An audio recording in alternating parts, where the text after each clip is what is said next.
কুনতুম খায়রা উম্মাতিন উখরিজাত লিন-নাস। আল্লাহ তাআলা বলেন, নবী আপনার যে উম্মত, এই উম্মতরা হচ্ছে খায়রুল উম্মাহ, ওই উম্মতরা হচ্ছে সর্বশ্রেষ্ঠ জাতি, সর্বশ্রেষ্ঠ উম্মত। আওয়াজ করে বলেন আল্লাহু আকবার। আল্লাহ বলেন আদম আলাইহিস সালাম থেকে এই পর্যন্ত যত জাতি, যত গোষ্ঠী, যত ধর্ম, যত বংশধর এসেছিল, প্রত্যেকটা জাতি, প্রত্যেকটা বংশের মধ্যে উত্তম জাতি হচ্ছে খায়রুল উম্মাহ।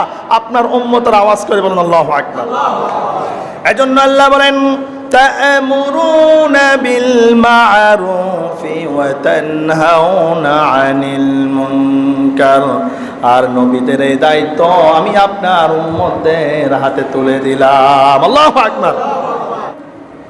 তোমরা সৎ কাজের আদেশ করবা, অসৎ কাজে তোমরা